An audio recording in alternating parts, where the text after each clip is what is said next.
Hello, Namaskar, Vanakkam. This is what we are going to talk about today, which means the plant life and also a bit about the animal life. Chapter number 10 of Curiosity textbook for CBSE class 10, Living Creatures Exploring Their Characteristics. And when we talk about living creatures, we are talking about plants, we are talking about all kinds of animal life. So, काफी fascinating chapter रहेगा. Okay, मजा आएगा, कुछ सीखने को मिलेगा. And I have created some fantastic notes with some fantastic images. तो उसको देखने में भी काफी मजा आएगा. Okay, so let's get started with chapter 10.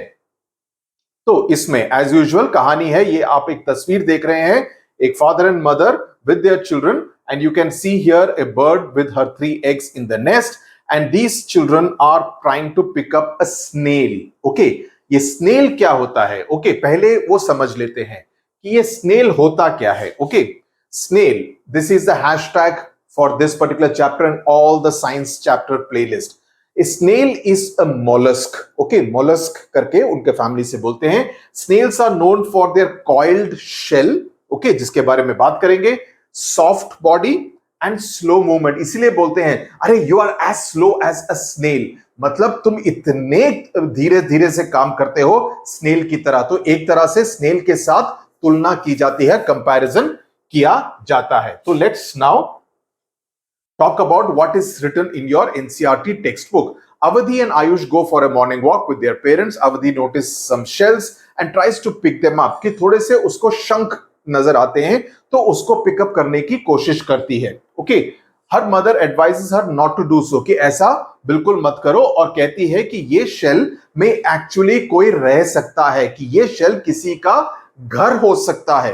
तो आयुषी को, अवधि को काफी she feels very surprised कि ऐसा कैसे हो सकता है, कि how could a shell that is not even moving, कि एक शेल जो कि हिल भी नहीं रहा, वो किसी का घर कैसे भला हो सकता है. Okay, later that day in school, Avadhi and Ayush share this incident with their teacher, with their friends. They approach the teacher to understand how a shell which is not even moving could be a body part or a living snail. The teacher initiates a discussion, कि एक discussion शुरू करती है living objects और non living objects के ऊपर. Okay, now ये करने से पहले अभी स्नेल की बात की है, हो सकता है कि आपके एग्जाम में और आपके टीचर समझे कि आपको स्नेल के बारे में जानकारी होनी चाहिए कि स्नेल भला क्या है.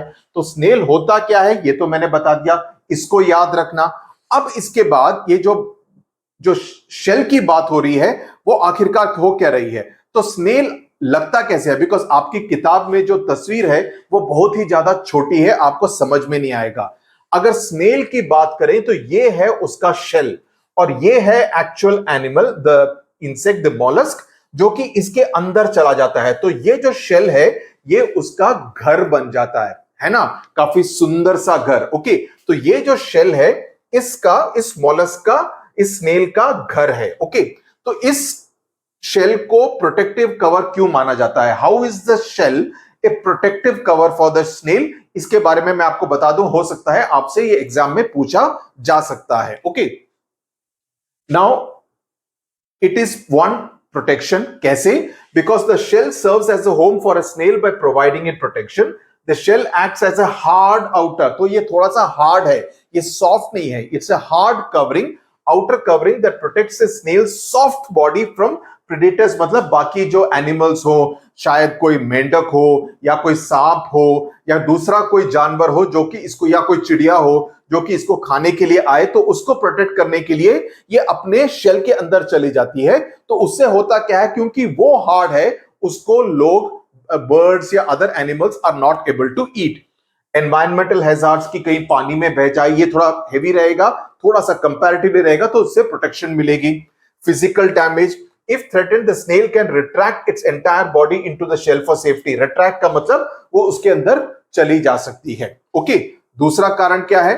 मॉइस्चर. ये एक इंपॉर्टेंट कारण है, क्योंकि स्नेल्स को ह्यूमिडिटी, मॉइस्चर की जरूरत होती है, नमी की जरूरत होती है in order to survive, and their shells help to retain body moisture especially during summer season, especially during hot dry conditions. Support, the shells provide structural support to the snail's soft body, allowing it to move around safely. कि वो इधर उधर धीरे धीरे धीरे, बहुत ही धीरे, कछुए की चाल की तरह है. Okay, and without a shell snails would be highly vulnerable due to their delicate structure. Vulnerable मतलब कोई भी उसको डैमेज हानि पहुंच सकती है. Then growth, as snails grow their shells grow too. ये एक इंपॉर्टेंट बात है और काफी दिलचस्प बात है कि ऐसा नहीं है कि शेल का एक, even though it is hard, ऐसा नहीं है कि शेल का एक पर्टिकुलर साइज है. जैसे जैसे स्नेल बढ़ते रहेंगे उम्र में, उसी तरह से उनके शेल भी बढ़ते रहते हैं, क्योंकि वो उनकी बॉडी के साथ अटैच्ड है. ऐसा नहीं है कि शेल कहीं और है. ये आपका घर नहीं है कि आप स्कूल जाएं और स्कूल के बाद वापस घर पे आए. No, it is not like a house like covering. ये उनका परमानेंट रहता है. तो as snails grow their shells grow too. Snails secrete calcium carbonate. ये आप याद रखिए, ना याद रखिए, आपकी मर्जी, या बाद में पढ़ेंगे. Calcium carbonate is a chemical which helps expand and strengthen the shell over time.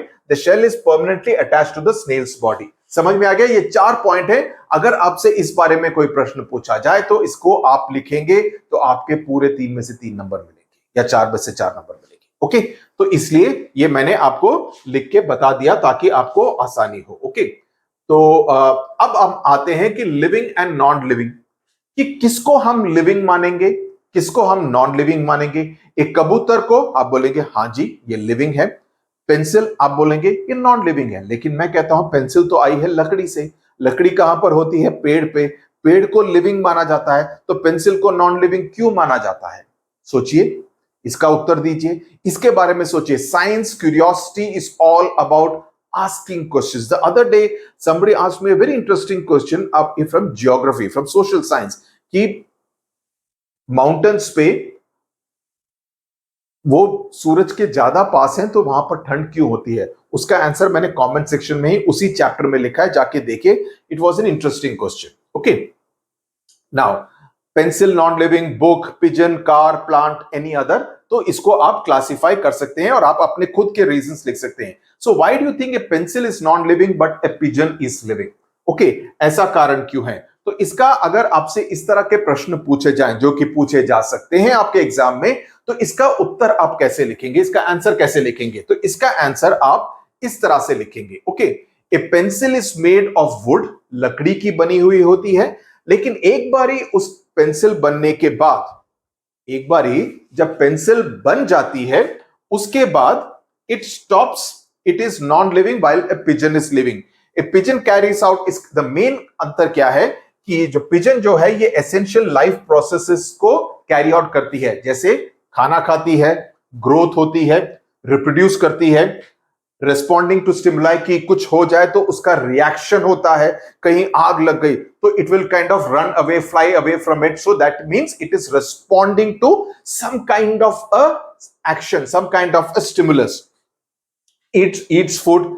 A pencil ऐसा कुछ नहीं करती है. पेंसिल खाना खाती है? पेंसिल खाना नहीं खाती है. पेंसिल ग्रो करती है? नहीं, पेंसिल तो छोटी होती है. उसको हम बाहर से हम शार्प करें तो पेंसिल का साइज कम होता रहता है. Right? It does not grow, it does not reproduce, it does not need energy or respond to the environment. It's an inanimate, it's a non-living inanimate object that remains unchanged unless acted upon externally, like being sharpened या broken. Okay, तो तभी इसका change होता है, इसलिए इसको non living माना जाता है. जबकि कबूतर या और कोई चिड़िया या कोई जानवर हो, उसको लिविंग ऑब्जेक्ट माना जाता है. लेकिन पेड़ जब हो तब वो सांस ले रहा है, फोटोसिंथेसिस हो रही है, तो उसके नए नए पत्ते आ रहे हैं. So that means the tree और the plant is a living organism. Okay, I have written the question and answer ताकि आपको इजी हो. सिमिलरली आप एक और करते हैं कि कार को नॉन लिविंग क्यों मानते हैं और एक ह्यूमन बीइंग को लिविंग क्यों मानते हैं. उसका आंसर देख लेते हैं कैसे आप लिखेंगे. Why is a car living while you, insects, animals, plants are living? इसका आंसर कैसे देंगे? ओके, इसके पॉइंट फॉर्म में देख लेते हैं. Living beings perform essential life processes such as growth, reproduction, respiration and metabolism. Metabolism मतलब खाना खाना, उससे एनर्जी प्रोड्यूस करना, ताकि आपको डिफरेंट काम करने के लिए, भागने के लिए, पढ़ने के लिए, चलने के लिए आपको एनर्जी मिलती रहे. राइट? ह्यूमंस ऑल्सो ग्रो, आपकी हाइट बढ़ती रहती है. They consume energy, expel waste and reproduce. But cars do not perform any of these processes. Because होता क्या है, लोग कहते हैं वेरी सिंपलिस्टिकली, जो भी चीज मूव होती हो उसको हम लिविंग मानेंगे. क्या ये सही होगा? क्या ये ट्रू और फॉल्स में आ सकता है आपसे कि every organism that moves should be classified as a living organism? No, a car moves, a scooter moves, a bike moves, but it cannot be classified as a living organism. Yes, you can say birds move, so they are living. Yes, horse moves, they are living. Yes, cars move, they are not living. Okay, इसका main कारण है because movement is not the main criteria. अभी plant जो है, अभी ये जो plant जो है इस गमले में फिक्स किया हुआ है, ये यहां से दूसरे गमले में अपने आप चला जाएगा क्या? नहीं जाएगा, unless external forces acted on it. So the plant does not move, but there are some plants which show some kind of movement, जिसके बारे में पढ़ेंगे, which is very interesting. Okay, so unless the acts of growth, reproduction, respiration, and metabolism are done, any object cannot be classified as living. So movement के basis पे हम इस बात का निर्णय नहीं कर सकते हैं. दूसरी बात, humans, insects, animals, etc. are made of cells, different kind of cells. ये हम क्लास 8 या 9 में पढ़ेंगे जाके. Okay, 9 में. The basic unit of life. The basic unit of life is cell. Okay, so these cells carry out complex processes. ये सब आपको डिटेल में जानने की जरूरत नहीं है, मैंने आपको बता दिया ताकि आपका बेसिक फाउंडेशन स्ट्रांग हो जाए, आपको समझ में आ जाए. समझ में आ जाए तो आपको कोई दिक्कत नहीं होगी. ओके, तो ये हो गया. Whereas car is made of metal, plastic, cloth, etc. Okay, seat cover, leather, etc. Humans obtain energy, लेकिन कार्स के लिए तो बाहर से पेट्रोल, डीजल या इलेक्ट्रिक व्हीकल की जरूरत पड़ती है. सिमिलरली ह्यूमंस, हम रिएक्ट करते हैं एनवायरनमेंट पे. सडनली कोई चीज गर्म हो जाए, अरे बाबा ये तो गर्म हो गई, राइट? तो you react. Cars, do they react? No, they will kind of let out steam. That's a different matter because that is a mechanical process. Okay, so they cannot independently react to the environment. They only function when operated by human beings. Okay, plants show movement even though it is not from one place to another. Okay, now this is the interesting part which I told you about. So can we consider movement as one of the characteristics to differentiate between the living and the non-living? No. इसमें होता क्या है, animals move करते हैं. एक खरगोश point A से point B में जाएगा. आपके घर पे जो पेट डॉग है that will move from the living room to the drawing room होगा, लेकिन प्लांट्स नहीं करते हैं. Plants do not move from one place to another. So do you consider them as living? We consider them as living because of the above reasons कि उसमें growth होता है, उसमें रिप्रोडक्शन होता है, they indulge in intake and outtake of gases, right? So all that happens, so that's why they are classified as living beings, not because of lack of movement. लेकिन there are some plants which show certain types of movements कि कुछ type के movement कुछ plants करते हैं. ध्यान से सुनो बिकॉज ये बहुत ज्यादा इंटरेस्टिंग है. और ये पाया जाता है इंसेक्टिवोरस प्लांट में. Okay, what is insectivorous plants? As the thing, आपको हर्बीवोरस और कार्निवोरस तो मालूम होगा. हर्बीवोरस एनिमल्स आर दोस जो कि घास खाते हैं, जैसे गाय हो, बकरी हो, राइट? लेकिन कार्निवोरस एनिमल्स जो होते हैं जैसे lion, leopard, tiger etcetera, that eat other animals. So in that sense not plants but other animals also, उनको कार्निवोरस कहते हैं. अब there are some insectivorous plants जो कि लाइक ये वाला which is lily plant and family का plant. उसमें होता ये है कि दीज आर नॉट इंसेक्टिवोरस, ये किसी इंसेक्ट को नहीं खाएंगे. ओके, कीड़े मकोड़ों को नहीं खाएंगे. But there are some plants which eat insects. I will show you a very fascinating photograph. अच्छा, वो हो गया. Okay, I'll show you a very interesting photograph. Now, insectivorous plants का एक example है. They dependent on insects for their nutrition, कि अपने nutrition के लिए वो कीड़े मकोड़ों को खाते हैं.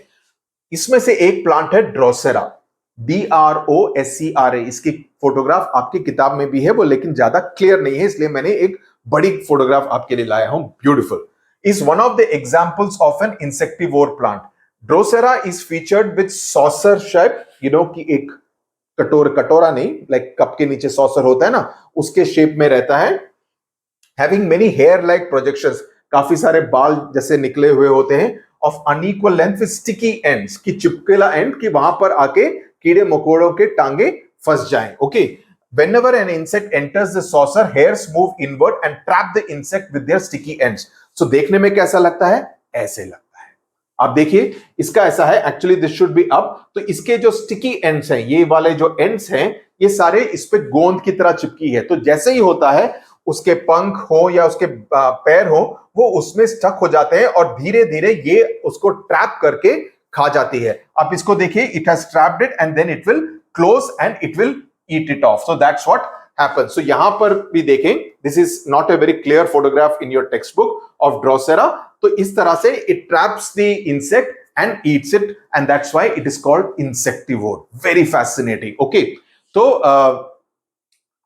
Drosera is featured, ये हो गया with air, like whenever an insect is moving.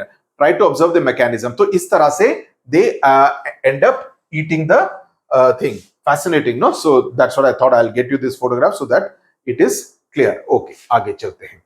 So now ये growth, आप ऐसे थे, फिर ऐसे हुए, अभी आप इस लेवल पे हैं, थोड़े दिनों बाद और बड़े होंगे. Okay, when from the age of 11 you move to 15, 18, you become an adult, and there will be other kind of bodily changes. आपकी हाइट ग्रो होती रहेगी अगले 7-8 साल. Okay, now the interesting thing is that obviously जब आप the shirt that you had when you were 5 years old, obviously अभी आपको fit नहीं होती होगी. जो शर्ट आप अभी पहन रहे हैं वो शायद अगले 3 साल बाद पहन नहीं पाएंगे, because you will be, your body is growing. So living beings need food. Food को क्या बोलते हैं? Nutrition. You need nutritious food. Okay, कि जिसके खाने से आपको एनर्जी मिले, आपकी ग्रोथ में सहायता हो. For their growth and development, list 5 living beings that require food to grow. Anyone, rabbit, horse, cow, anyone, all living beings need food to grow. Now think of a process without which we cannot live. Count the number of breaths you take per minute after a normal walk, after a run, after a few dance steps. Record the data, because जब आप normally चल रहे होंगे, आपकी दिल की धड़कन एक particular number of beats per minute होगी. जब आप भागेंगे और तेज होगा, दिल की धड़कन और बढ़ जाती है. जब आप डांस करते हैं तब अगेन होती है. So it depends on the kind of activity that you do, because of which the heart is pumping more blood. It is why उसका, बिकॉज आपकी एनर्जी ज्यादा जा रही है, तो उसके लिए it is pumping more blood, जिसकी वजह से हार्ट बीट्स ज्यादा हो जाती हैं. Now in the process of breathing, when we inhale the air from outside moves to inside, हम ऑक्सीजन इनहेल करते हैं और कार्बन डाइऑक्साइड एक्सेल करते हैं, राइट? सो उस प्रोसेस को रेस्पिरेशन कहते हैं. ये बेसिक्स है. वी रेस्पायर का मतलब कि हम ऑक्सीजन इनटेक करते हैं और नोस्ट्रिल से ही कार्बन डाइऑक्साइड बाहर छोड़ देते हैं. That process is called respiration, because हमारी बॉडी को ऑक्सीजन की जरूरत पड़ती है. Do plants also respire? Yes, they also respire. There are tiny pores called stomata on the surface of leaves. यानी कि लीव्स के सरफेस पर, यहां पर आपको दिखेगा नहीं, आपको माइक्रोस्कोप के अंदर डालना पड़ेगा. इन सभी लीव्स के ऊपर there are tiny stomata, STOMATA, जो कि इस पूरे रेस्पिरेशन के प्रोसेस में मदद करती है. हर plant also respires. So these pores help plants in taking. Pores का मतलब छेद, उससे हवा बाहर या अंदर जाती है. इनफैक्ट यहां पर मैंने थोड़ा नीचे डाल दिया. ये आप देखेंगे हर पत्ते पर, इसको और क्लोजअप में देखेंगे, इसके अंदर स्टोमेटा है. ओके, जिससे कि उस छेद से आप हवा बाहर या अंदर ले रहे हैं. सो हर पत्ते के अंदर इस तरह से कई सारे thousands of stomata will be there which help in the respiration by every leaf. जैसे इस प्लांट में हर पत्ते से स्टोमेटा से रेस्पिरेशन का प्रोसेस अभी भी चल रहा है. एज आई एम स्पीकिंग, उसका रेस्पिरेशन का प्रोसेस चल रहा है. Okay,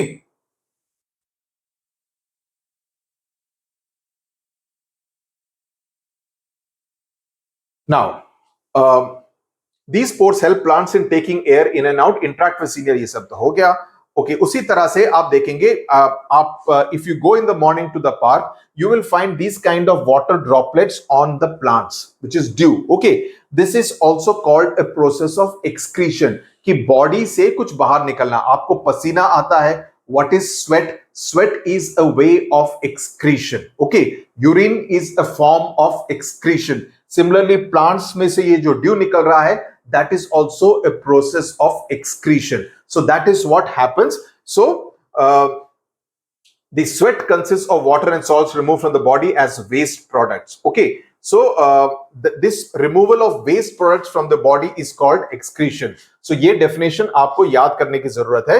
Removal of waste products from the body, कि जो भी waste हो, पसीना waste है, उसको excrete करने की जरूरत है.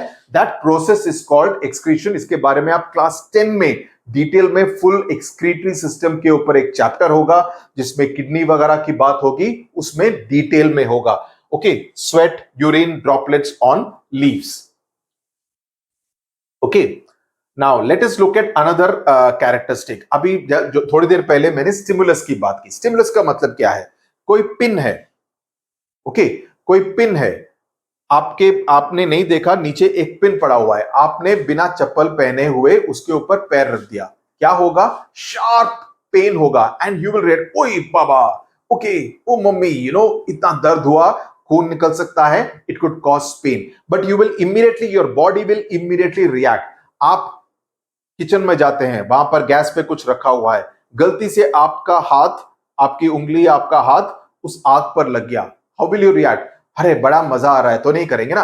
You will immediately, your hand will immediately withdraw. या कोई गर्म चीज पर आपने हाथ रखा, या दिस थिंग, या किसी ने हंसी मजाक में एक आइस क्यूब निकाल के आपके कॉलर के पीछे डाल दिया, जैसे काफी लोग करते हैं, बच्चे करते हैं, तो हाउ विल यू रिएक्ट? अरे why? Because your body is feeling extreme cold reaction.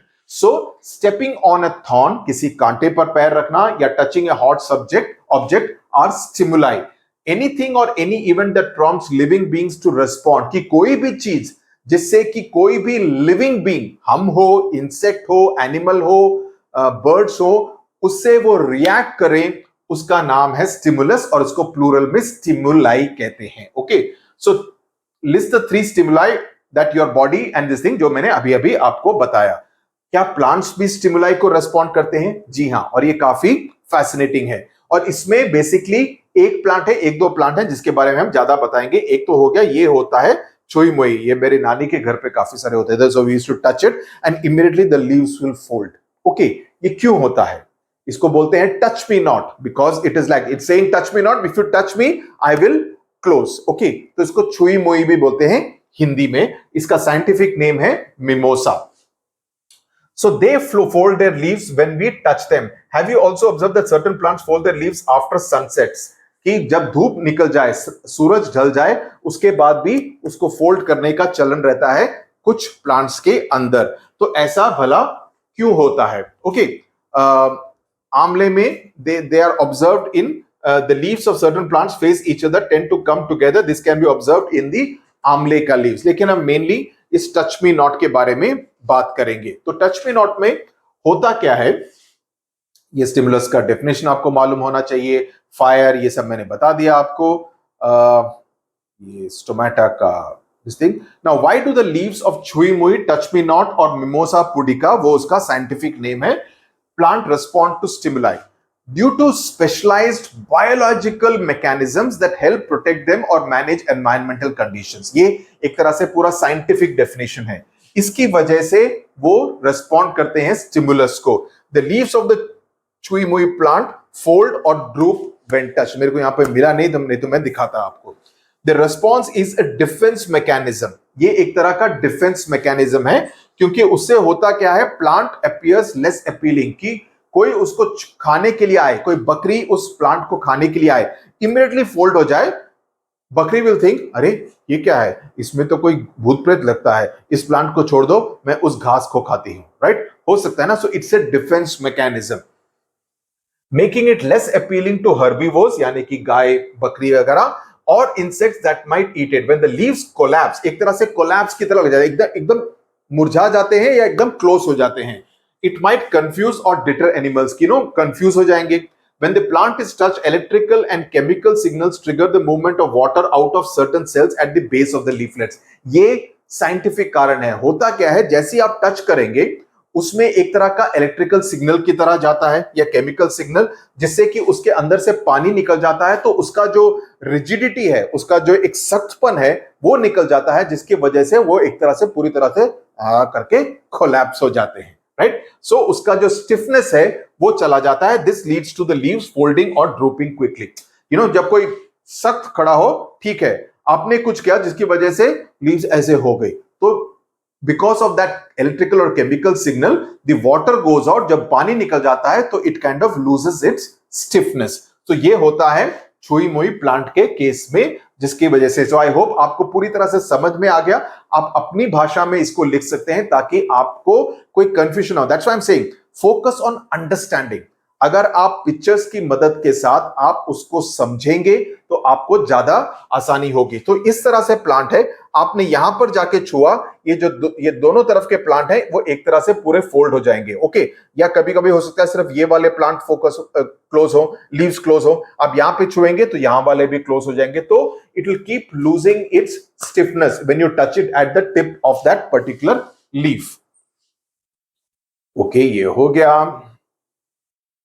Now we come to reproduction. What is the definition of reproduction? The definition of reproduction is the process of producing new ones of one's own kind, which is necessary for the continuity of life. Okay, like human beings, birds, insects, mosquitoes, frogs, dogs, rabbits, every living organism reproduces in order to do the continuity of life.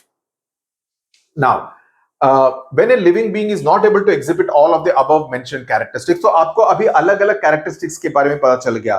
Responding to stimulus, growth, reproduction, metabolism, eating, respiration, these are all the characteristics of living organism. So अगर आपको बताना है कि ये pencil living है या non living है, ये सिर्फ आप उसके शार्पनिंग या मूवमेंट के ऊपर निर्भर नहीं हो सकता है। इट हैज टू, ये सारे पैरामीटर्स पे ये डिपेंड करेगा whether it can be classified as living या नॉन लिविंग। एसी चल रहा है, आप बोलेंगे चल रहा है तो इसको लिविंग बोलेंगे? नहीं। हवा दे रहा है, रेस्पिरेशन कर रहा है, no, it can not be classified, this is not respiration, right? It's a mechanical movement because of electricity. We are using electricity to run the AC or the ceiling fan, but these cannot be counted as living organism just because they, आपको लगता है कि वो सांस छोड़ रहा है, बाहर ले रहा है। नो, ऐसा नहीं होता है। या कूलर में गर्म हवा अंदर लेके पानी के साथ वो ठंडी हवा आपके रूम में छोड़ेगा, इसके वजह से cooler will not become a living organism.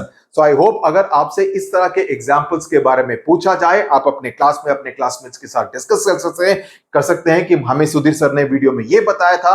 You go and discuss it with your classmates, so you can discuss different objects which can seem confusing because of various things, but they cannot still be classified as living organisms. Okay, I hope आप सभी को इस बात में समझ में आ गई।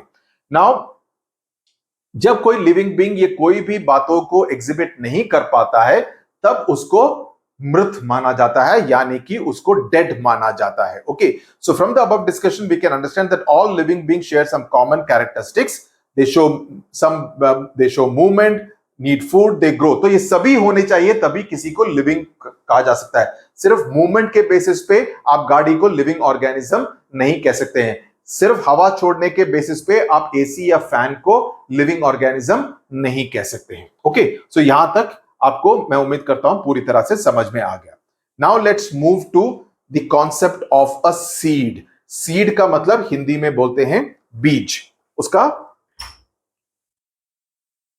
उसका मतलब क्या है? Okay, now what we will do is an interesting experiment, okay, about the germination. Germination of a seed का मतलब होता है एक बीज। एक बीज को आप वैसे ही कहीं पे अपने घर पे रख देंगे, उसमें से कुछ नहीं निकलेगा, लेकिन उसको एक तरह का वातावरण देना पड़ेगा जिसकी वजह से उसमें से सैपलिंग निकल सकता है, वो जर्मिनेट हो सकता है। जर्मिनेशन का मतलब क्या है? आप एक काम कीजिए, आप इस तरह के 4 गमले लीजिए। ओके, पहला गमला डायरेक्ट सनलाइट पे रखा है, लेकिन उसमें बिल्कुल भी पानी नहीं दिया है, लेकिन उस पे आपने एक बीज डाल दिया है, किसी भी पौधे का बीज आपने एक बीज डाल दिया है। ओके, लेट्स से आपको चीकू का बीज मिला, चीकू मतलब सपोटा, राइट? आपको चीकू फ्रूट का, जो मेरा one of my favourite fruits है, उसका बीज मिला, आपने वहां पर डाल दिया। ओके, लेकिन आपने डायरेक्टली सनलाइट में रखा, पानी बिल्कुल नहीं दिया। ये हो गया गमला नंबर 1।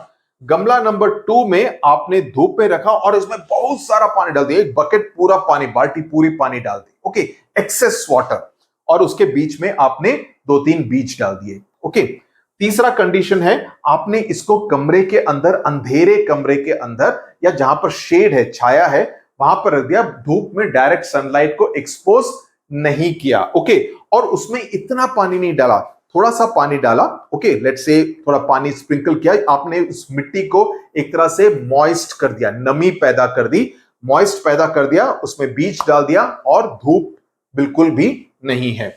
चौथा, ये एक्चुअली बीन्स की बात की गई है, बीन्स के बीज की। ओके, नॉट चीकू के। ओके, इस एक्सपेरिमेंट में चौथे इसमें सेम लगाया है, लेकिन आपने इसको छाया में ना रखकर धूप में रख दिया। तो ये 4 गमले हुए। आपको ये एक्सपेरिमेंट करके ये देखना है कि इसमें से जर्मिनेट कौन सा होगा।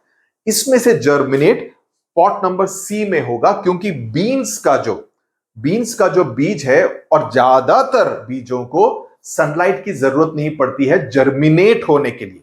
जर्मिनेट होने के बाद जरूरत पड़ती है, लेकिन जर्मिनेट होने के लिए ज्यादातर बीजों के लिए, कुछ बीजों को जरूरत पड़ती है, लेकिन ज्यादातर बीजों को सनलाइट की, धूप की जरूरत नहीं पड़ती है। दूसरी बात, अगर आप बहुत ज्यादा पानी डाल देंगे वो भी ठीक नहीं होगा। आपको सिर्फ नमी प्रोड्यूस करनी है, यानी कि मॉइस्चर को प्रोड्यूस करना है। उसके लिए थोड़े से पानी की ही जरूरत है। ओके, तो situation C will be the most ideal. तो इसमें आपको ये पूरा आप बता दिया है।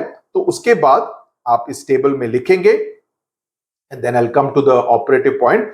सो उसमें होता क्या है कि compare the available condition. So ये हो गया बीज। तो इस बीज में से यहां से एम्ब्रियो निकल के आता है इन द प्रोसेस ऑफ जर्मिनेशन, और ये बड़ा होके पौधा बनेगा। उस बीज में से पौधा निकलेगा। तो होता क्या है, ये सीड कोट है, ये बाहर का बीज का जो कवरिंग है। So what happens is that, why do seeds require these conditions? So germination of bean seeds requires the right amount of water. ये नहीं कि आप बाल्टी भर के पानी डाल दें और सोचेंगे कि क्या कमबख्त बीज है, जर्मिनेट ही नहीं हो रहा। नहीं होगा। ओके, जितना पानी उसको चाहिए उतना ही पानी, उतना ही मॉइस्चर दीजिए। Okay, and air. Why do seeds require these conditions of germination? Okay, तो होता क्या है, जहां तक पानी की बात करें, seeds require water for germination. Water enables the seeds to carry out the processes necessary for their growth. The outer covering of the seed is called seed coat. Water softens the seed coat. पानी से वो seed coat एक तरह से soft हो जाता है, और फिर अंदर से एम्ब्रियो निकलता है जर्मिनेशन के प्रोसेस में, and helps the tiny embryo inside it to develop into a plant. Okay, तो ये तो हो गया द रोल ऑफ वाटर। तो अगर आपसे सिर्फ रोल ऑफ वाटर के बारे में 1 मार्क या 2 मार्क का क्वेश्चन पूछा जाए तो आपको इतना लिखना है। Please remember this. इसको मैंने अलग से नोट्स में नहीं डाला बिकॉज आपकी किताब में है। दूसरा, एयर एंड सॉइल। तो the seeds need air for germination. तो it should not be like it should have enough air. तो आपको बीज में डालना पड़ेगा। It should be in a place जहां पर हवा हो। Okay, they use the air available in the spaces between soil particles. तो soil बिल्कुल सख्त नहीं होनी चाहिए, इसीलिए उसमें पानी डालते हैं, और उतना ही पानी डालते हैं जिससे कि soil थोड़ी सी लूज हो जाए, ताकि soil particles के बीच में थोड़ी सी हवा हो। Okay, moreover spaces between the soil particles allow roots to grow easily. नीचे जो roots आएंगे वो तभी ग्रो होंगे अगर स्पेस रहेगा between the soil particles. Then light and dark conditions. इस पर ध्यान दीजिए। We have learned that for bean seeds presence of light is not essential. जरूरत नहीं है। Okay, in general most seeds do not require light, but after germination sunlight is required for further growth of the seedling. कि बाहर निकला है उसके बाद धूप की जरूरत है फोटोसिंथेसिस करने के लिए इन पत्तों को, राइट। लेकिन ये इस तरह के प्लांट्स हैं, ये इंडोर प्लांट्स हैं, लेकिन इसको मैं हर दिन धूप में 2 या 3 घंटे रखता हूं ताकि इसको डायरेक्ट सनलाइट मिले फोटोसिंथेसिस करने के लिए। नहीं तो अंदर ही रखेंगे तो मुरझा जाएगा परमानेंटली। सो थोड़ा 2 घंटे 3 घंटे की जरूरत पड़ती है mild sunlight in order to उसको भी एक एक्सपोजर मिले कि फोटोसिंथेसिस करने के लिए। नाउ इसमें से कुछ प्लांट्स हैं, जैसे पेटूनिया हुआ, जिसकी तस्वीर मैंने आपको पहले चैप्टर में दिखाई थी, purple violet colour plant flowers, coleus, इनके बीजों को सनलाइट की जरूरत पड़ती है। जैसे मैंने कहा ज्यादातर को नहीं जरूरत पड़ती, लेकिन पेटूनिया एंड कोलियस, इन दोनों नाम्स को आप याद रखिए, एमसीक्यू में पूछे जा सकते हैं, जिनको की जरूरत पड़ती है। Covering these seeds with soil inhibits their sprouting. Seeds of flowering plants like calendula and zinnia need darkness to germinate. इनको अंधेरे की जरूरत पड़ती है। These seeds should be covered with sufficient soil.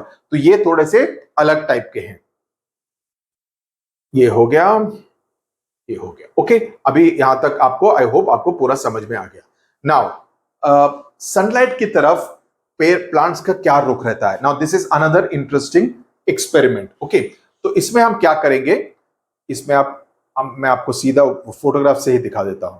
तो आप तीन प्लांट्स ले रहे हैं। ओके, ये सीड में से ये जर्मिनेट होके ये प्लांट निकला है। ये बीकर है जिसमें कि इतना तक, यहां तक आप देख रहे हैं, यहां पर एक लाइन है। ओके, यहां पर यहां तक आपने पानी भरा हुआ है ताकि जो सीड है वो प्लांट के, वो पानी के लेवल से ज्यादातर ऊपर ही रहे, थोड़ा सा अंदर रहे लेकिन ज्यादातर ऊपर रहे। ऑलमोस्ट 60-40 के रेशियो में, 40% नीचे 60% ऊपर। इस तरह से आप पहले बीकर में रख रहे हैं और यहां पर इसको धूप में रख रहे हैं। ये हो गया आपका बीकर नंबर 1। बीकर नंबर 2 में आप क्या कर रहे हैं, आप इसको उल्टा डाल रहे हैं कि प्लांट का जो निकला है बाहर, ये जो पत्ते निकले हैं, इसको आप उल्टा डाल के इसको you are putting it in the opposite direction. Okay, ये हो गया कंडीशन 2। तीसरा प्लांट क्या कर रहे हैं, आप इसको एक बक्से में रख रहे हैं। ओके, और बक्से के उस तरफ एक छेद कर रहे हैं जहां से धूप आएगी, और उसको भी फर्स्ट कंडीशन वाले प्लांट की तरह ही रख रहे हैं, लेकिन ये पूरा डायरेक्ट सनलाइट में है, लेकिन ये पूरी तरह से कवर किया गया है और सिर्फ एक होल से वहां पर सनलाइट आ रही है। ओके, सो 3 डिफरेंट कंडीशंस हैं, इसमें प्लांट किस तरह से रिएक्ट करेगा उसके बारे में आपको देखना है। तो उसमें पानी वगैरह आपने डाला। Okay, now what will happen is that, आपको इसके बारे में लिखना है, लेकिन मैं आपको बता देता हूं होगा क्या। इसमें क्या होगा, पहले ये सीधा ग्रो करेगा, ये इसमें नीचे इसके रूट्स आएंगे और ये सीधा ऊपर की तरफ ग्रो होगा। Okay, that will be in beaker number 1। Beaker number 2 में क्या होगा ना, ऑलवेज क्या होता है, रूट्स नीचे की तरफ ग्रो होते हैं, प्लांट ऊपर की तरफ ग्रो होगा। ओके, तो हालांकि हमने दूसरे बीकर में प्लांट को नीचे रख के रूट वाले डायरेक्शन को ऊपर रखा, लेकिन होगा क्या, धीरे धीरे आप देखेंगे कुछ दिनों बाद कि वो ऐसा मुड़ के रूट नीचे आ जाएगा और प्लांट नीचे से ऊपर की तरफ जाएगा। The natural tendency of the plant will be that the roots will go down while the plant will go up. तो उस टेंडेंसी को फॉलो करते हुए प्लांट अपनी दिशा, अपनी डायरेक्शन को अपने आप ही बदल देगा। तीसरे प्लांट बीकर में क्या होगा, यह काफी इंटरेस्टिंग है कि वो भी ऐसे ही ग्रो होगा, लेकिन जिस डायरेक्शन से सनलाइट, धूप आ रही है, प्लांट का झुकाव, अगर धूप यहां से आ रही है तो प्लांट का झुकाव उस तरफ हो जाएगा। Okay, the plant will react towards the sunlight, कि जहां से धूप आ रही है, बिकॉज इधर उधर पीछे से धूप नहीं आ रही है, सो जहां से धूप आ रही है it will react to that. जब आप डायरेक्टली रखेंगे so it will be normal because it is getting sunlight from all direction 360 degrees. लेकिन जहां पर हम उसको रिस्ट्रिक्ट करके बोलते हैं कि इतने छोटे से डायरेक्शन से ही आपको धूप आ रही है, तो it will bend towards the direction of the sunlight. तो ये एक important experiment है। Okay, so when the plant is kept upright, the root grows downwards and the shoot grows upwards, यानी कि पत्ते। Okay, when the plant is kept inverted, the root bends and grows downwards. Also the shoot bends and grows upwards, कि वो बोलेंगे कि हम तो ऐसे ही जाएंगे, हमको यही रूट पकड़ना है। Okay, when the plant gets sunlight only from one direction, the shoot grows in the direction of light while the root continues to grow downwards. वो नीचे ही चलता रहेगा। Okay. Now, J.C. Bose, Jagdish Chandra Bose, was an Indian scientist who did some fascinating experiments. One of the very famous scientists from India. He built a machine called Crescograph to record how plants respond to stimuli like light, heat, electricity and gravity. तो crescograph के बारे में आप समझ लीजिए, याद रख लीजिए, बिकॉज ये एमसीक्यू में पूछा जा सकता है, या फिल इन द ब्लैंक्स में पूछा जा सकता है, या ट्रू और फॉल्स में पूछा जा सकता है कि जेसी बोस ने किस मशीन का आविष्कार किया था और उसका पर्पस क्या था। Okay, with this machine he could measure how fast plants grow. He also showed that plants can sense and respond to stimuli. So he is a very prominent scientist from, he was a very prominent scientist from India. लंबा chapter है ये। अभी हम चलते हैं life cycle of a plant की तरफ। Okay, life cycle of a plant में क्या होता है, तो इसमें हम क्या करेंगे, सीधा चलते हैं,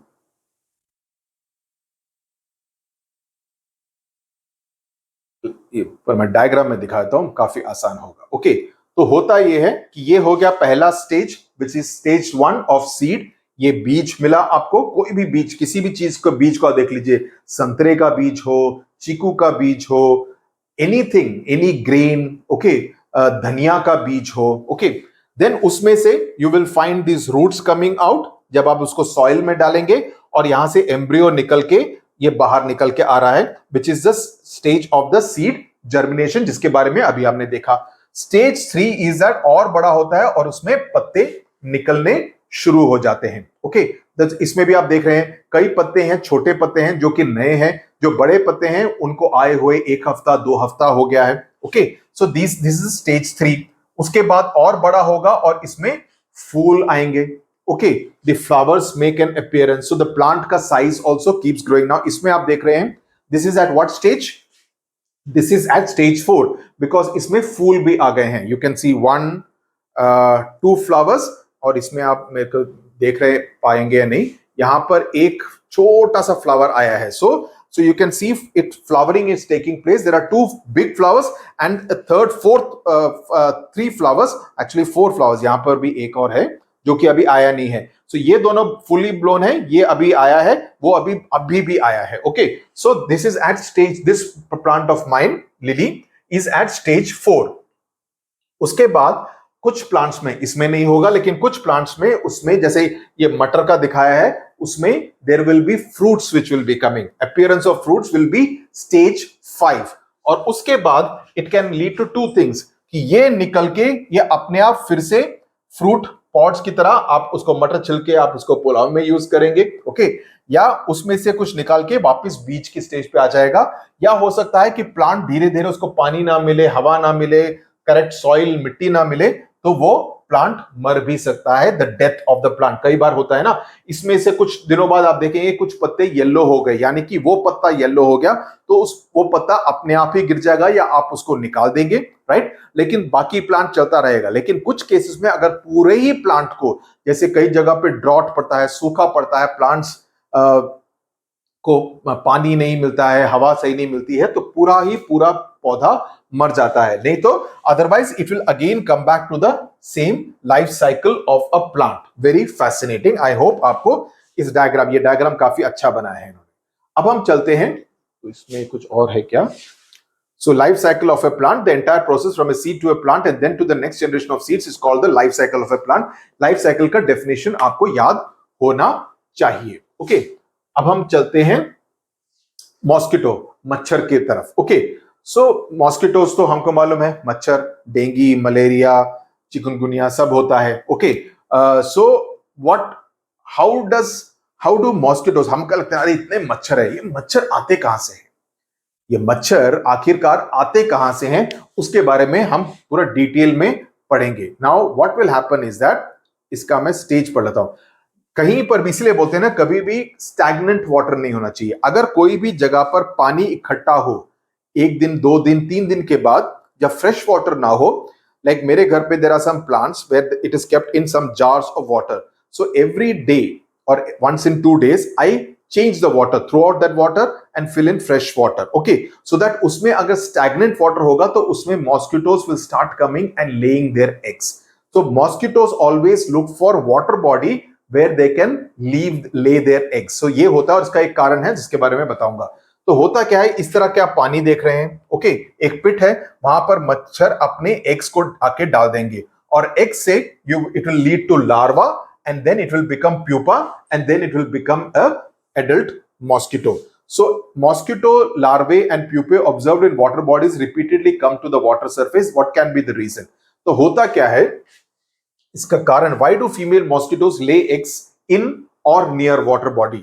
तो उसका कारण ये है क्योंकि उनके जो लार्वे हैं, जो एग्स से निकलते हैं next stage after eggs, and उसके बाद की जो प्यूपा वाला स्टेज है, बोथ आर एक्वाटिक, यानी कि पानी में रहते हैं, and they require water to develop. इसी कारण से female mosquitoes lay their eggs in और near a water body. Okay, ये एक इंपॉर्टेंट क्वेश्चन और आंसर है।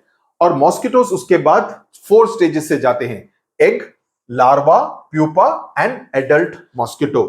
So after hatching from eggs, mosquito larvae must live in water to survive. They feed on micro organism, उसके पानी के अंदर जितने भी माइक्रो ऑर्गेनिजम्स होते हैं, छोटे छोटे माइक्रो ऑर्गेनिजम्स होते हैं, उसको खाते हैं।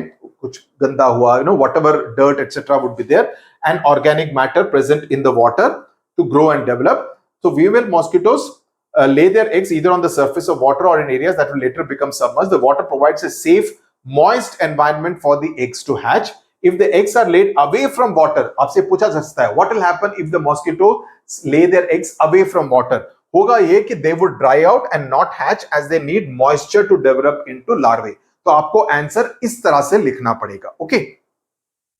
वाटर बॉडीज स्पेशली स्टैग्नेंट मतलब इकट्ठा हुआ पानी, लाइक पॉन्ड्स, ऐसे तालाब हुआ, या बारिश के बाद एक जगह पे पॉट होल के पास पानी इकट्ठा हो जाता है, वो काफी है मच्छरों के लिए. ओके. या आपके ड्रम में या कोई बकेट जिसमें कि आपने काफी दिनों से यूज नहीं किया, उसमें नीचे थोड़ा सा पानी रह गया, काफी है, मच्छर उसमें शुरू हो जाएंगे. Okay. They provide a relatively stable and protective environment for the mosquito eggs and larvae. The water also shields the larvae from predators, की उन मच्छर के एग्स को कोई और आके खा ना सके. some dogs come and drink that water, तो उसमें मॉस्किटो भी के एग्स भी चले जाएंगे.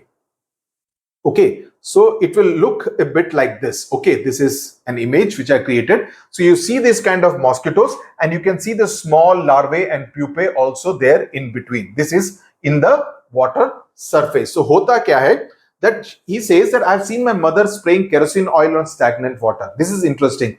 क्यों करती है? क्योंकि केरोसिन ऑयल से क्या होता है, एक थिन लेयर बन जाता है वाटर सरफेस पे. ओके, सुनो, केरोसिन ऑयल से एक थिन लेयर बन जाता है वाटर सरफेस पे. उससे होता क्या है, this layer separates water from air, तो हवा नहीं आती है पानी में, and does not allow the larvae and pupae to inhale air, as a result they die. तो अगर आप केरोसिन ऑयल को किसी वाटर जहां पर जमा है उस पर स्प्रे कर देंगे, तो उससे क्या होगा, उनको हवा नहीं मिलेगी, वो इनहेल नहीं कर पाएंगे, because as a living organism they need to inhale and exhale, वो नहीं कर पाएंगे, तो उसकी वजह से लार्वे और प्यूपे मर जाते हैं. ओके, तो that is what this entire thing. So इसमें आप देख सकते हैं, these are the 4 stages.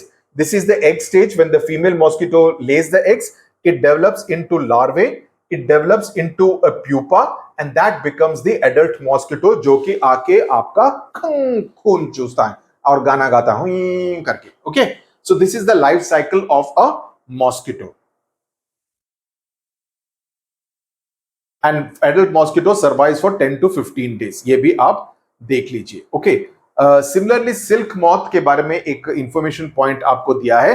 ये मेनली कर्नाटका जैसे स्टेट में रहता है, where eggs hatch into larvae which then grow in size. Larvae secrete thread, और इस थ्रेड से आप सिल्क बना सकते हैं. सिल्क साड़ीज वगैरह के लिए सिल्क इधर से आता है, तो इसका सिल्क वर्म रेयरिंग करते हैं, कि आप एनकरेज करते हैं कि इस तरह से सिल्क मॉथ और एग्स ले करे जिसमें से लार्वे आए, बिकॉज लार्वे इस तरह का थ्रेड लाइक मटेरियल को निकालते हैं, उसमें से आप सिल्क को निकालते हैं. So before changing into pupae, so larvae to pupae से स्टेज होने के बीच में the thread that they release, that is used to produce silk. So the Khadi and Village Industries Commission has set up various centers of silk production. तो इसमें एक और notes है, वो केरोसिन ऑयल का ही लिखा है, वो मैंने बता दिया ऑलरेडी आपको.